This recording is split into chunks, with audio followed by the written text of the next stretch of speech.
Hello everyone, I'm Senior Professor Sue Bennett, the Executive Dean of the Faculty of the Arts, Social Sciences and Humanities. Thank you for joining us today for the latest in our Luminaries series, which brings together leading researchers, industry experts and thought leaders for a 1-hour conversation every fortnight. Today I'll be hosting a conversation about one of the current hottest topics, artificial intelligence and how it's changing the ways we learn, teach and work. But before we start, I'd like to begin by acknowledging country. On behalf of the university, I would like to acknowledge that country for Aboriginal peoples is an interconnected set of ancient and sophisticated relationships. The University of Wollongong spreads across many interrelated Aboriginal countries that are bound by this sacred landscape and intimate relationship with that landscape since creation. From Sydney to the Southern Highlands to the South Coast, from freshwater to bitter water to salt, from city to urban to rural. The University of Wollongong acknowledges the custodianship of the Aboriginal peoples of this place and space that has kept alive the relationship between all living things. The university acknowledges the devastating impact of colonisation on our campus's footprint and commit ourselves to truth-telling, healing and education. Today, I'm joined by Thomas King, Rhona Sharpe, and Professor Michael Henderson to talk about the rise of artificial intelligence tools such as ChatGPT and what that means for higher education. Some universities around the world are considering a shift back to traditional pen and paper exams to circumvent the use of AI by students. Others are focused more on what AI could do to help students learn while they're at university, and how AI as a part of their studies might best prepare them for the world of work in which AI is already being used and will only become increasingly important.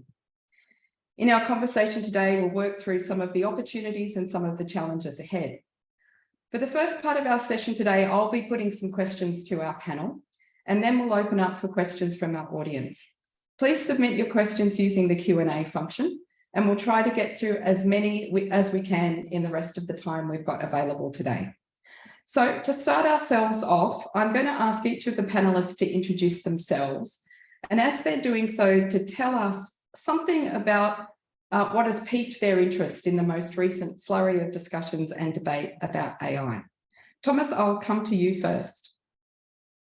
Hello, my name is Thomas King. I am the Higher Education Industry Lead for Microsoft in Australia and New Zealand. I come out of the sector, worked at 3 different universities in digital and cybersecurity leadership roles, and spent most of my career supporting the academic and student endeavour. So hello to you all. Well, I think what's piqued my interest is obviously this field has been developing for a long time, and you know, we now have a product that kind of captured the world's imagination and was able to get 100 million users in 2 months, as imperfect as it is. And it's certainly accelerated and changed a lot of conversations around AI that have been simmering in the background, shall we say, because it was always a technology that's soon to come, and now obviously it's here. So yeah, in the last 4 months, I've been immersed in it, as the kind of hottest topic in the sector. Thanks, Thomas. Over to you, Rhona.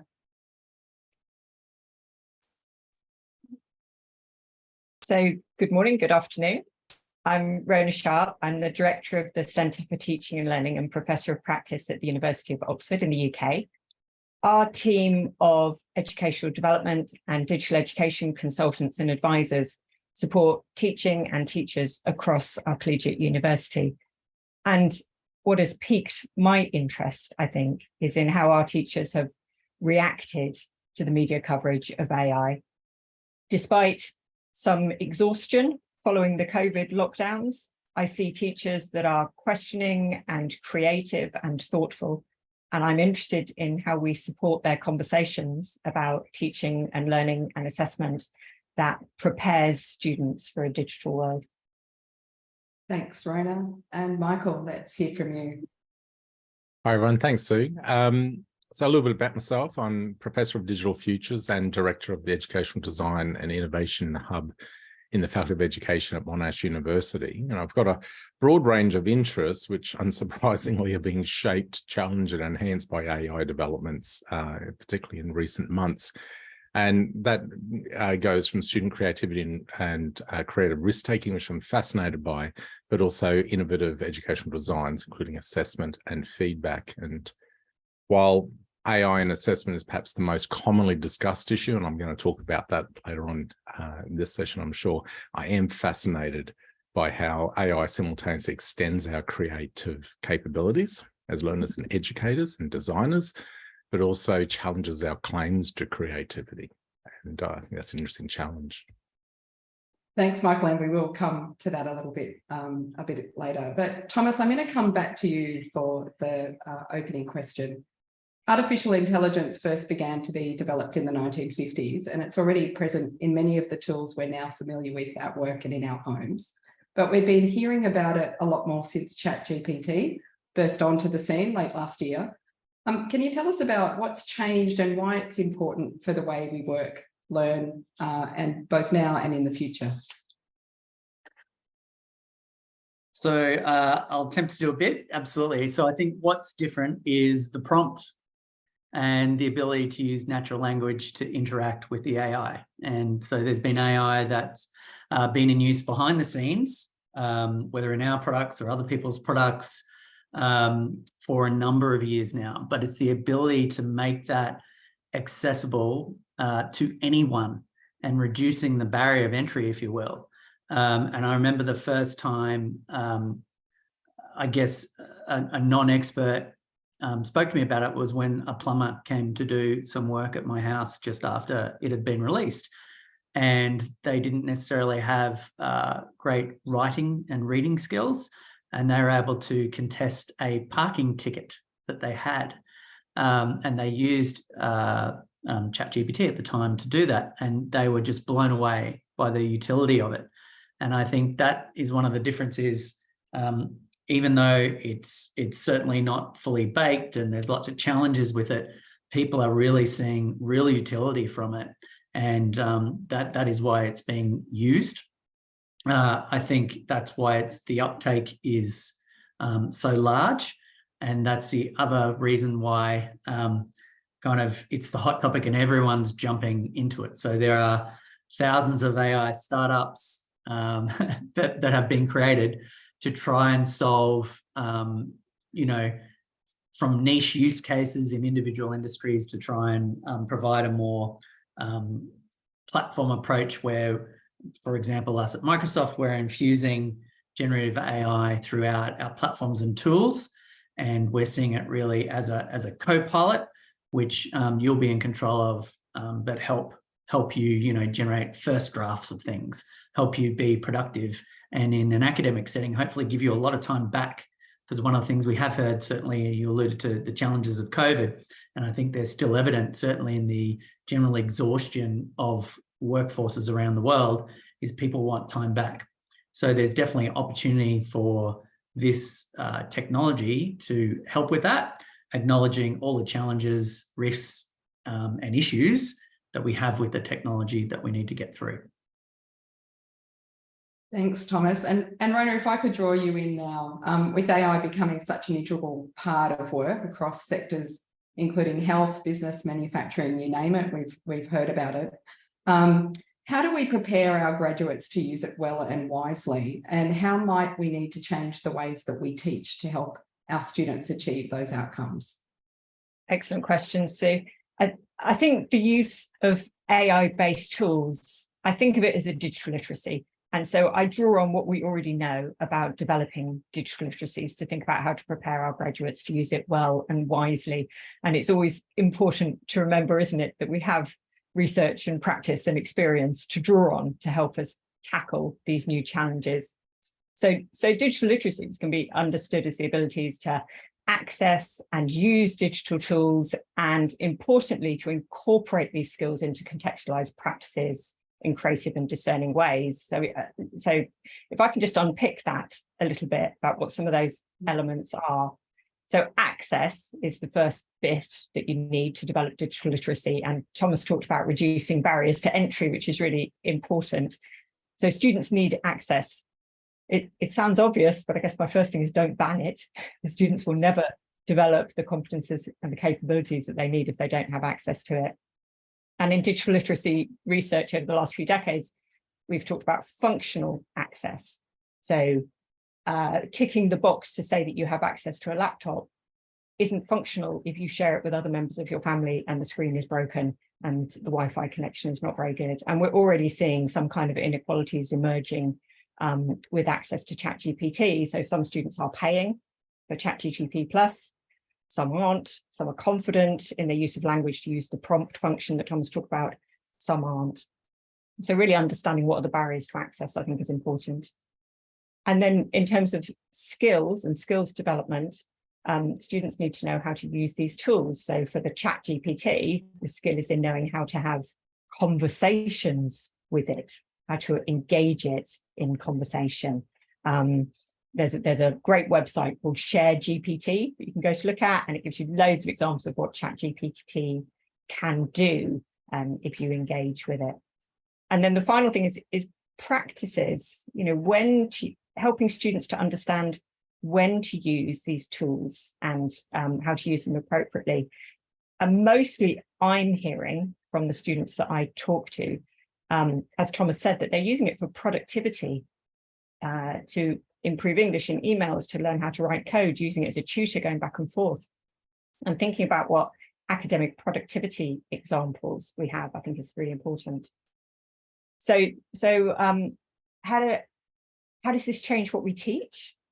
We focus on what we always do in HE, which is to teach critical thinking, to critique an essay or a piece of code created by AI, and to critique that ourselves, to critique the ways in which AI tools work, to understand what they're good at and what they're not good at, to critique the way in which tech firms operate, how they're taking your code, what is the ethical monetization of AI tools, and we must teach students how to engage critically with these tools, I think. Thanks, Rhona. That's off to a great start. And building from there, Michael, I'm going to bring you in to talk about assessment, because how could we not talk about assessment? So far, there's been a lot of discussion about how we might need to stop students from using AI tools to do their assessment tasks for them as a new form of cheating that we might need to combat. There's also been talk of going back to traditional exam forms, which I mentioned before, which would allow us to verify that that student has done that work. But there have also been some great ideas about how we might approach assessment differently and maybe even fundamentally change what we do. You've been thinking about AI and creativity, so I wondered if you could share some of those thoughts with us.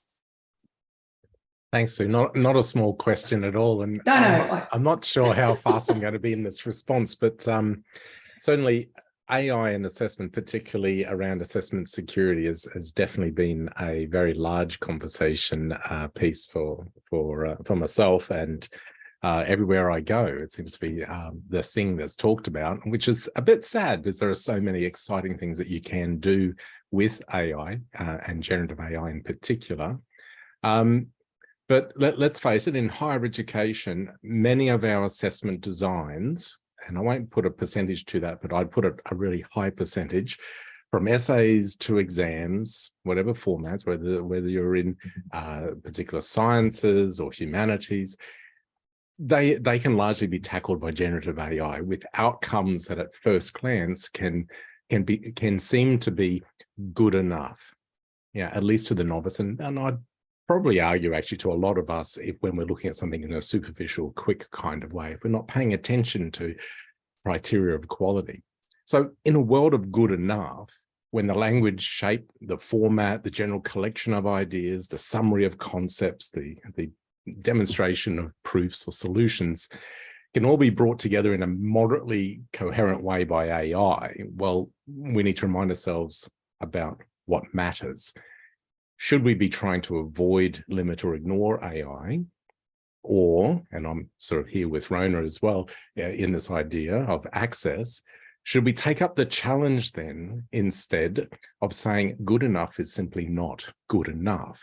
What it produces is not something we can accept. And surely our challenge to us, a heuristic that we could adopt as educators, as designers, if our educators' expertise through the application of the assessment criteria and the standards that's part of the assessment design. So if their expertise and those criteria don't lead us to the ability to discern from raw AI output and what the students bring to the task, then we've got a problem with our assessment design, not with AI.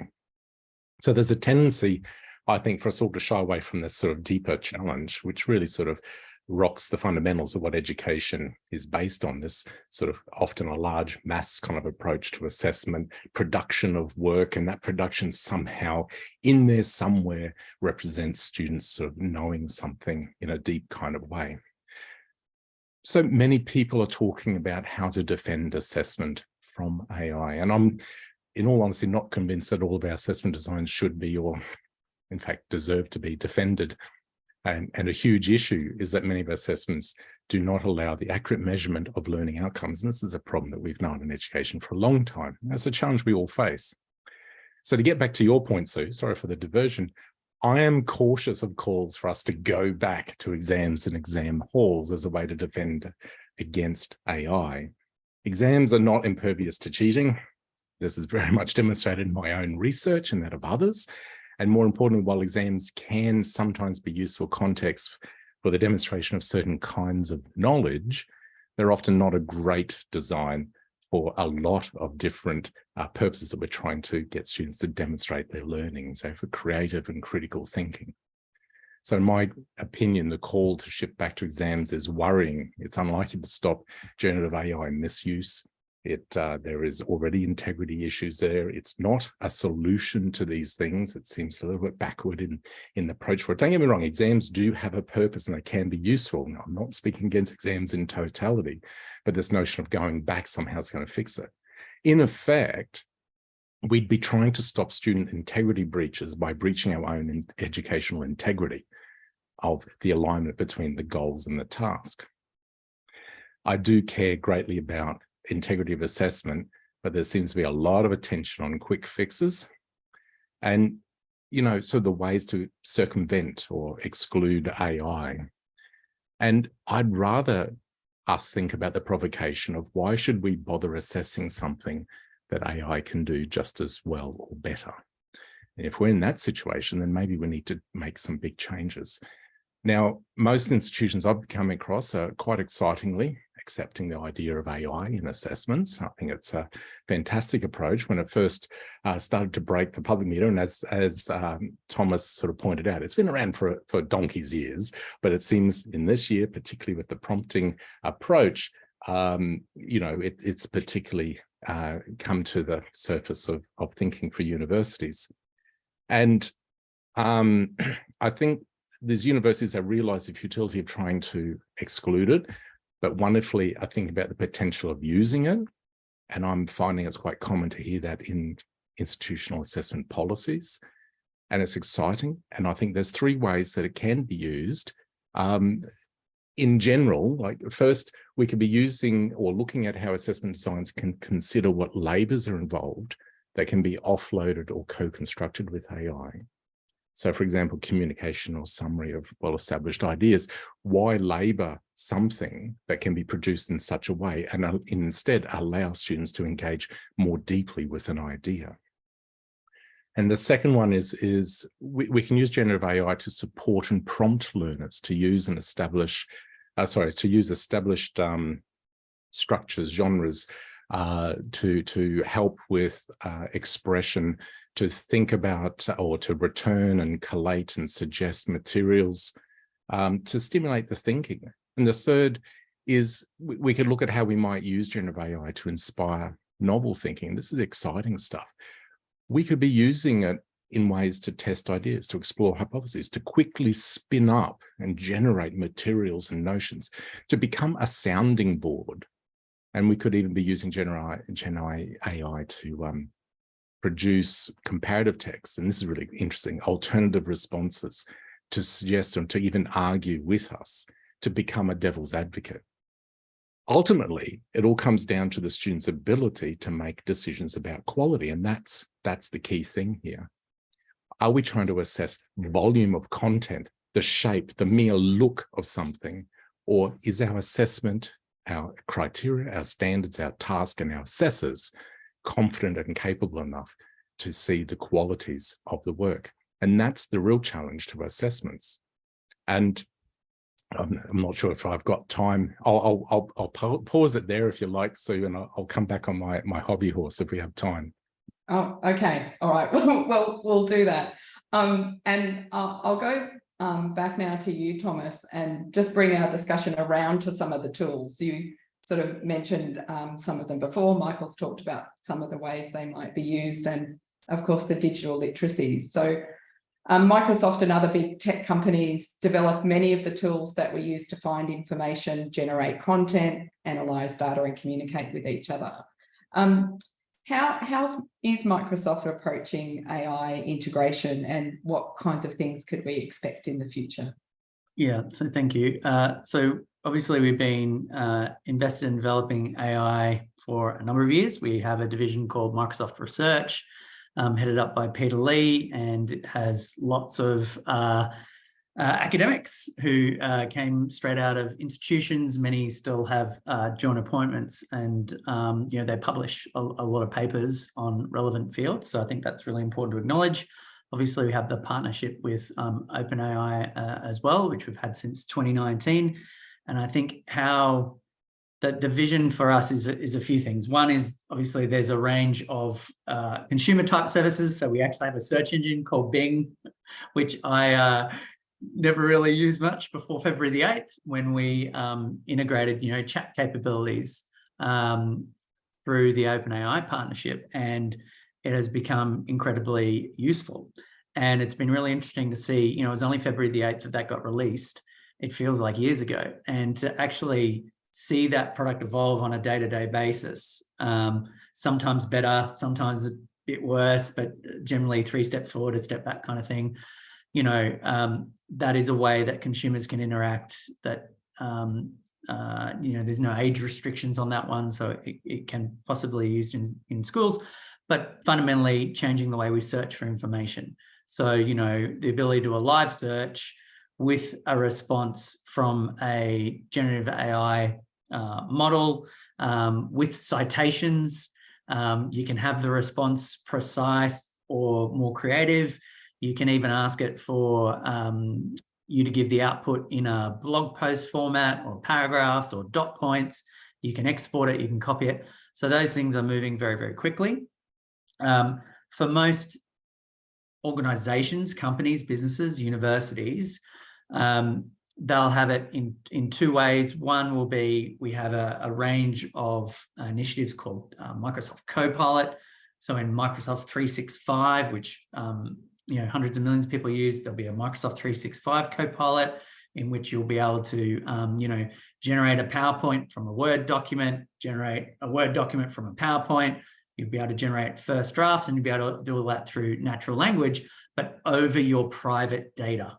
That will remain yours. And I think that is going to be a very important wave of innovation for how organizations can get the most out of what they have and their data. That is theirs and will remain theirs. And then we've got a security copilot, top with security instance. So there's a lot of things that, you know, it'll be incorporated as a prompt within a platform. If you want to do more complex things like solve maybe big research problems or do some more custom type work, we have a cloud platform called Azure, and in that there's a service called Azure OpenAI, and it's added to our kind of AI portfolio of products. Not to get too much into the product, but so there's different ways that you'll interact. One will be, it'll just be in the product you use, and there'll be a nice prompt. One will be a dedicated sort of workbench where you can do more heavy duty things. And one will be, you'll just see it in consumer products, but you're starting to see this everywhere. Like it's not just us. And the sprawl, I think, is happening shockingly fast, and just keeping a pace of, you know, the developments in this area and the startups and their capabilities. I think, you know, it's reminiscent of the early web browser days or the early GUI days, but there's going to be so much innovation around this happening so quickly that it's incredibly hard to keep up with progress. So I hope that's answered the question. I think it gives us a really good sense of exactly how quickly AI is becoming integrated and how fast it's moving. And Rhona, I'd like to now build on that to come to you. And you've been interested in technologies and higher education throughout your career, and in that time, as technologies have developed, we've often heard about how they're going to disrupt or transform or even end education. And of course, we've had the great acceleration that we talk about under COVID, digitalisation across all of the things that we do. But even when technologies appear to be new, we've often got foundations to build on, and you mentioned that earlier. And in this case, we already know a lot about what makes for effective learning, what counts as positive student experience. And I wondered if you might just talk a little more about what kinds of existing research and practice that can help us understand how to work with AI, because as Thomas has said, it's it's here, it's becoming embedded. It looks increasingly like there wouldn't be an option to say we're not going to use it anyway. Thank you, Sue, for reminding me for how long I've been working in this area. And I do remember the arrival of Google and Wikipedia and the panic around that. And so let's look back and reflect on some of the lessons that we learned from that. I think some of the lessons that we learned, well, firstly, we learned that students weren't using it in the deep and thoughtful ways that we might have assumed that they were. So the digital literacy research showed that students did use Google and Wikipedia, but in superficial ways. And someone in the chat asked, what's the role of the educator? And the role of the educator is to encourage students to use these in critical and creative ways, not the superficial ways that they might do without our support. So I think that's really important. And the other thing I think we learned from our experience of Google and Wikipedia is we worked really hard to understand how they worked, how you got into the top 10 hits of the results in Google, how Wikipedia pages were created, and people who were around at the time remember all of those activities that we did with students to create Wikipedia pages themselves, so that they really understood the technology behind it. So I think our approach to working with AI-based tools must be based on an understanding of how they work. So Tracy in the Q&A characterized large language models as synthesizing and communicating information, but I think we really have to open the bonnet. We really have to look under the hood here. ChatGPT is predicting the next word or token. It's predictive text. It's predictive text on your mobile. It's autocomplete in your word processor. It's not reasoning. It's not synthesizing. It's not even copying and pasting. It's not a search engine. It produces answers that look feasible in natural language, but are wrong.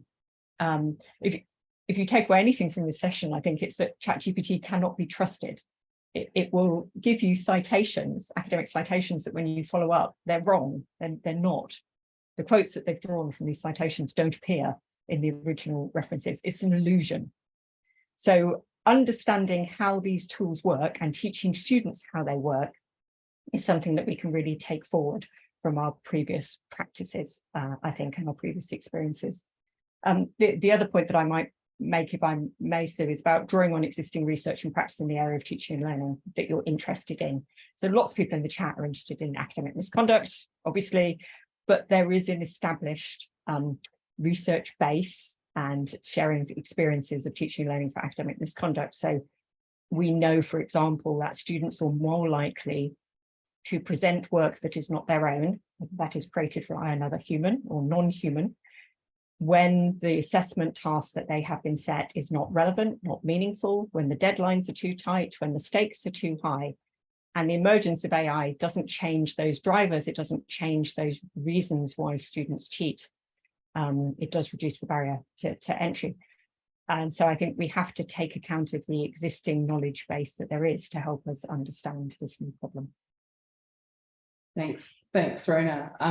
And Michael, I'll come back to you now, and you can decide about your hobby horse or not. But you have touched on some of the opportunities for creative assessment design. We know in the past that new technologies can sharpen some of the inequalities that are embedded in ways that we don't expect. And we already know that there are some forms of assessment that advantage some students over others. What do educators need to keep in mind to ensure that we have a diverse range of assessments that is befitting of the diverse range of, knowledge, skills, dispositions that we might want to assess, but also reflects the diverse range of students who we're engaging with? Thanks, Sue. Another big question. I think we're all agreeing we got to be cautious of any knee-jerk reactions of sort of closing the shop, of hiding away or trying to reject the existence of AI in the first place. We've over decades have been making slow progress in improving the inclusive learning and assessment designs in higher education and in other sectors. And I think we have to be cautious of protecting that. And if we are seen to be shutting that down, if we, for instance, and again, there are reasons why exams can be useful, but exams also can be exclusionary of certain people in terms of differently abled and in terms of also the nature of the content and the representation of it. So we have to be cautious of knee-jerk reactions. And I think it's not so much that we have any new diversity of assessment forms or strategies, but simply to protect that. I think a case for inclusion and equity, and I just want to come back to the topic that's already been picked up here by the other panelists, is that generative AI can really provide opportunities for students who are differently able to engage in ways that may have otherwise found more difficult, to get through certain barriers so that they can engage in sort of on a more even playing field. Students who've got lower literacy, who are operating in languages other than English, people who suffer from chronic illnesses, all of these are cases that I've been coming across who are talking, like Thomas's example of someone who had lower literacy being able to successfully engage in a very meaningful task. Well, AI can help these people, tackle sort of barriers and help us as educators and institutions to sort of become a bit more of a level playing field. I think it's an exciting opportunity. But on the other hand, generative AI can sort of propagate and reinforce inequalities. And this raises two issues for me that I think is always useful for us to keep in mind. And I'm looking at our participants and the panels here, and I feel like I'm sort of saying a sort of obvious thing, that there are so many sort of wonderful people here. But I think, first of all, we need to recognize that generative AI services will inevitably become a subscription service. Certain ones will be available and other ones will be limited to certain kinds of technologies, whether it's dependent on the machine that you own, the internet access that you have, or literally the subscription to a particular form of generative AI.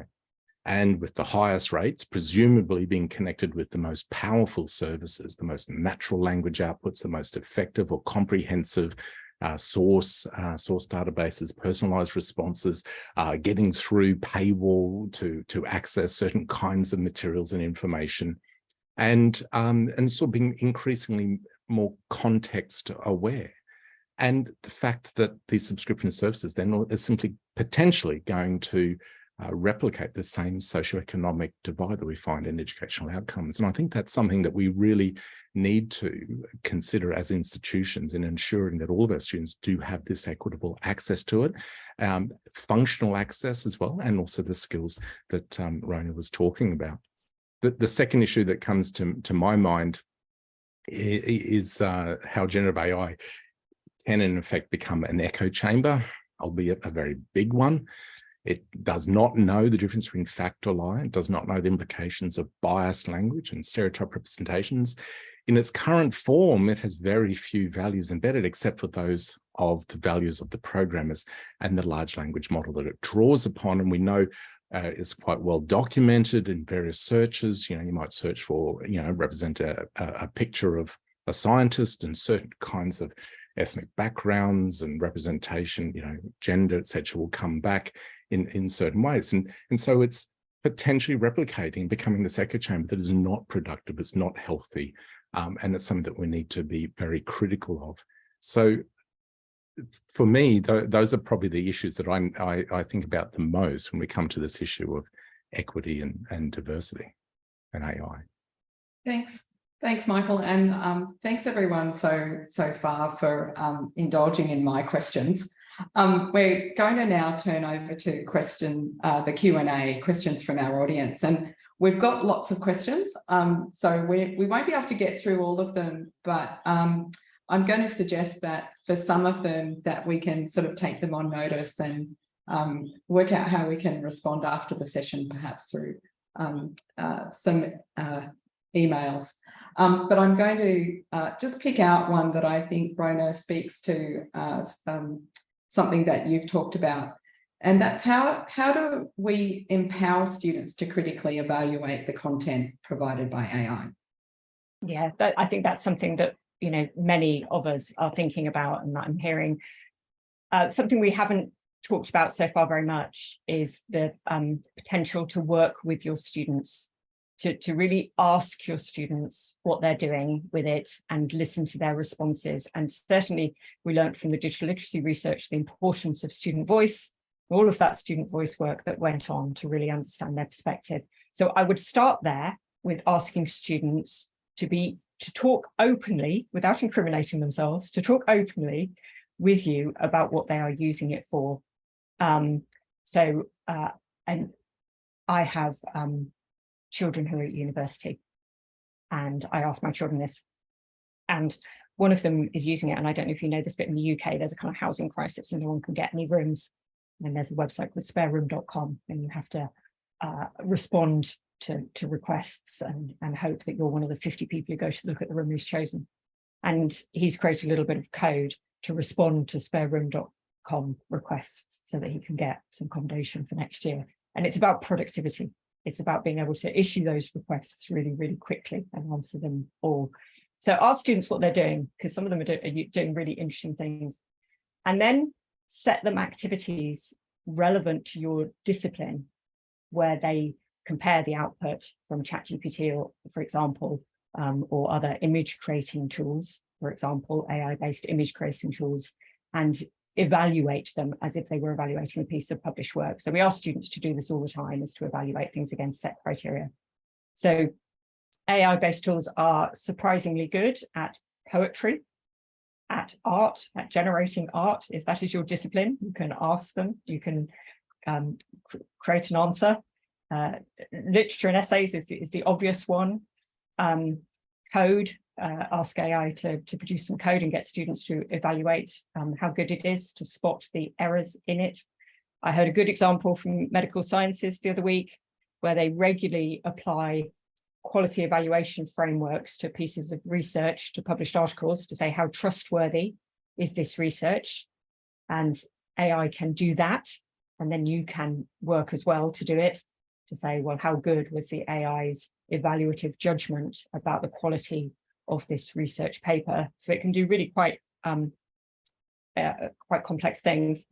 And then finally, I would say that work with students to think about how ChatGPT can improve its answers, because if you understand that prompt engineering, if you understand that conversation, then you understand how to use these tools well and wisely. And I saw Matthew in the chat had put in an AI literacy framework, a link, which was great. Thank you. Really interesting to see that.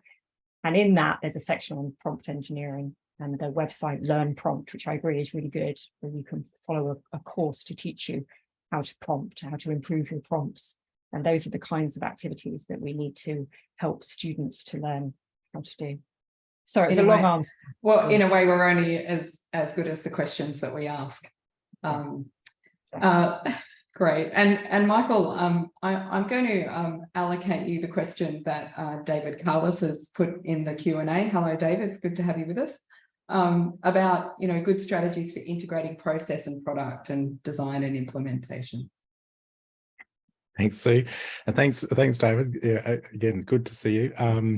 And thank you for the gnarly question. I don't have an answer. I said to Sue that I'd answer this one, but I don't have an answer. It seems really at the end of the day, like we understand that the product is a poor proxy for learning. Like often we're trying to look into that product and make assumptions about what we think this person knows can do. And so it depends on the integrity of the alignment between the product and the learning goal. So we want to get to the process as much as possible. So how can we reveal the process? And in higher education, we're often really stuck because we don't see our students as frequently as we'd like to be able to make judgments over time about their process. So how do we do this? I think in an AI world, I think an interesting strategy which I've seen being used sort of with regularity and with some success is variously have product. So you can ask AI to generate a product, or you can be developing something collaboratively with students, and students then can individually or in groups then set about to defend, to contest, to extend, to utilize, and to basically demonstrate that they have a sense of the quality of the thing that has been produced.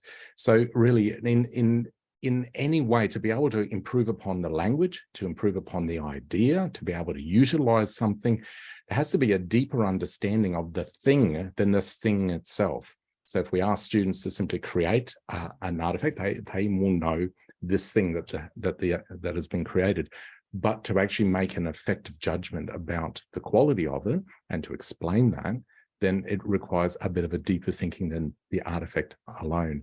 And I think that is where we need to find the interesting and creative approaches to be able to get students to go, well, what is the source material and what are the interesting ways that we can get them to challenge it, defend it, extend it, etc.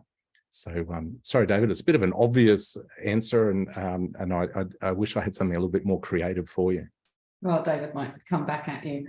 Thanks, Michael. Thomas, I'm going to pick up on some threads that I see in the Q&A, which are around things like regulation and privacy.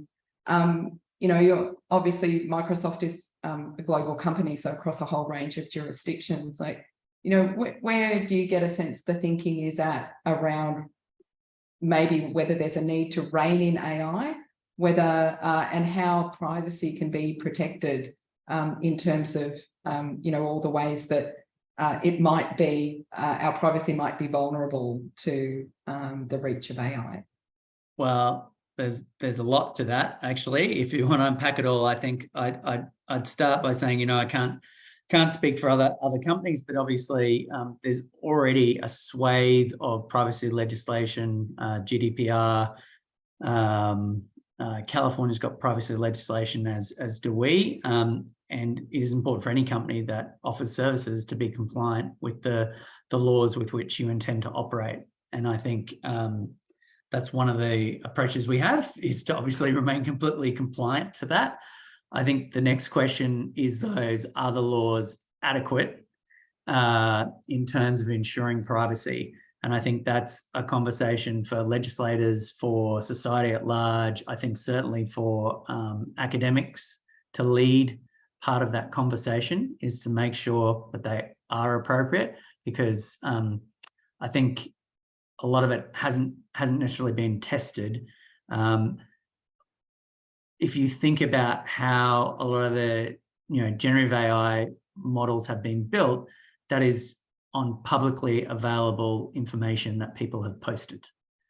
So, people still express surprise at jailbreaking a large language model, but you understand that a large language model is being trained potentially on data from Reddit that has 3 upvotes.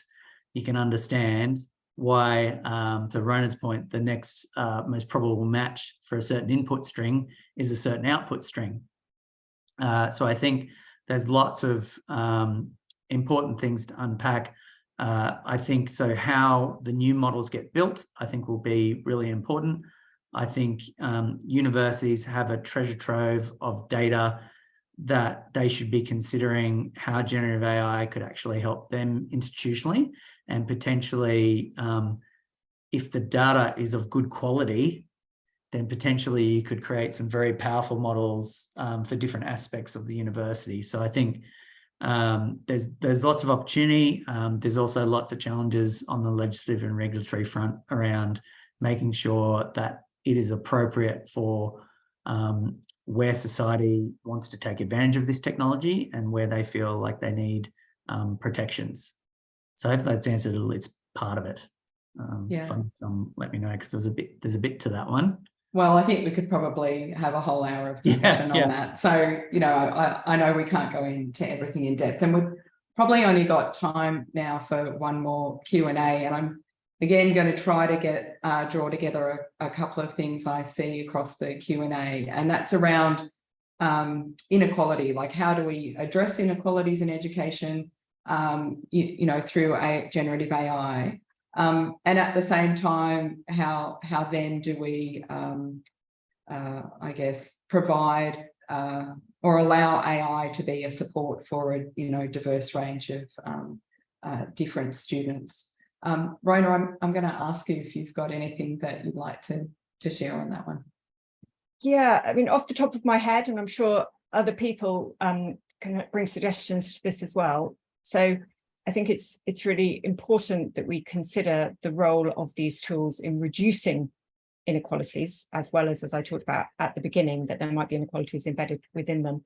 And just a few examples, I think language, English and academic English. If you think of all those times where someone has written feedback on students' work that says things like, write more academically, yes, write in the style of the discipline. And students say, well, I don't know what that means. I don't know how to do that. You can ask ChatGPT to do that. You can say, put this in a different style, put this in the style of something. And so it's really useful in helping students to learn how to write within the style of particular disciplines or genres. The second thing, and there was a question about disabled students. So there are already AI-based tools like Grammarly. Grammarly, spell check and Grammarly are both AI-based tools which support students to improve their written English, and I'm sure we will see many more of those kinds of things to support disabled students. And disabled students and students with other diverse backgrounds and capabilities often talk about the many more hours that they have to put in than other students to reach the same competencies. So any kind of academic productivity tools are going to be of support to students who are already putting in far more hours than other students. And then my third just idea, as we've been talking, is really about tutoring. So I know AI is not intelligent, and it's not thinking, and it's not reasoning, but I have seen students use it effectively in a tutoring role. So where they have not understood a particular process or technique or topic, they can go back and forth in a way that they run out of class time or an academic's time to do that. And that will be helpful for students who need to go through things more than once as well. I'm sure there are other ideas out there. Thanks, Rhona. And we're nearly at time, so I'm just going to move to the final part of our session today. And that's where I'm going to ask each of our panelists today to just offer a closing remark. So you might reflect on what we've discussed in our discussion, questions that are in the Q&A and comments. So I'm going to go to you first, Thomas, for a final remark. Yeah, so this space is going to continue to evolve very rapidly. I think when you see you know, things like the Microsoft Copilot in action, it will kind of challenge you, hopefully in a positive way. And there'll be a bunch of other tools from other companies as well. But these changes are coming. So what do you need to do to prepare? One of my recommendations is you should seriously consider having an AI strategy for your institution that is as broad as possible. It's not just around assessment. It's not just around teaching and learning. It's around impact. It's around your partnerships. It's around the student experience you want to provide. It's about improving your university operations and administration. My call to action for all academics is if the biggest complaint that we've heard from so many in the community is you're short of time, have you really sat down and thought, how can your school, your discipline, your research centre, how can you possibly take advantage of this to actually give you some of that time back to spend with your students, to spend contemplating how to solve research challenges, to free up time for your creative expertise to be used. And I think that the sector, it's such a critical time for the sector to really show how valuable it is to society at large. And it's an amazing sector. And I think the sector will evolve with this and help guide and shape where this takes us to a degree. So I certainly look forward to working with a lot of you on the call to do that. Thanks, Thomas. And I think that also speaks to one of the questions in the chat, which is, what do we do about the governance that sits around changed practices that we will need to bring in? So having a strategy that sets that out and can guide implementation, certainly. Yeah, and apologies, Sue, one more on that would be a practical example would be why we teach students the role of professional associations, for example. What does it mean to be an engineer, a nurse, a doctor, a lawyer, an accountant? And I think these professions will evolve. And so industries, companies, professions will evolve. What they do in their job will evolve. But that's been true a lot of the time. Maybe it's going to evolve differently with this. We'll wait and see. But there's a critical role for academic leadership to work with associations and with industry in general to help us navigate this. So yeah, so please help. Please lean into it.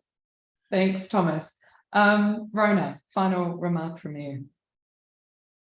Well, I guess the precursor to developing an institutional strategy is talking about it. I know many institutions are putting together working groups or opportunities for discussion forums.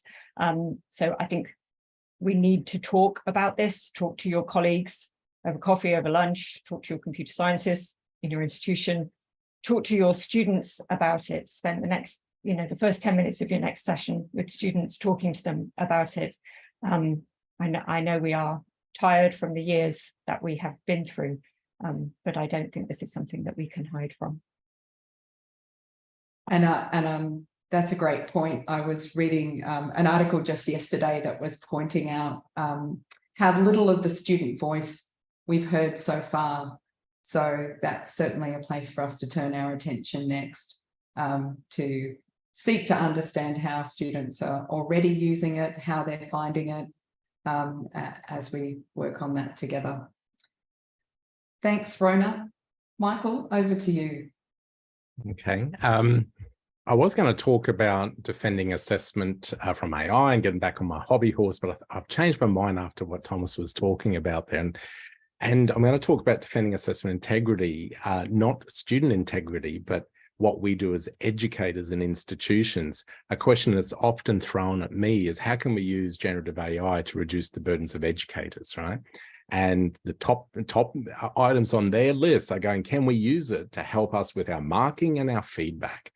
And I almost had a heart attack, because out of every and any task that we have, or duty and responsibility and honor and privilege as educators, is the one thing of using our deep expertise of understanding quality and bringing that to bear to the student experience.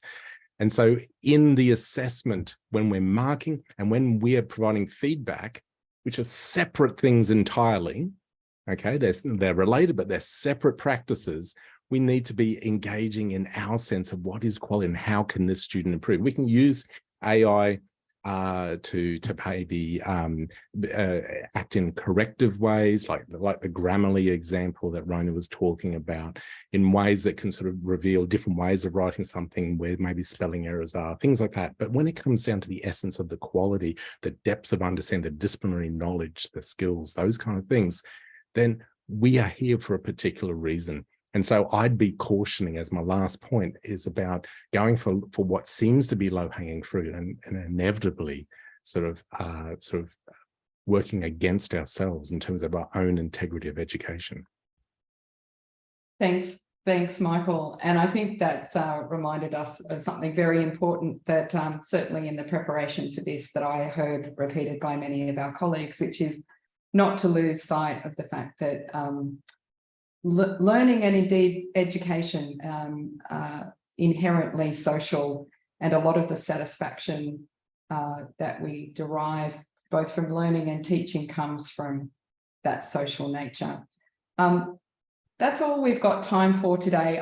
I want to thank each of our panelists, Thomas, Rhona and Michael. Thank you for being here today and for joining in this discussion.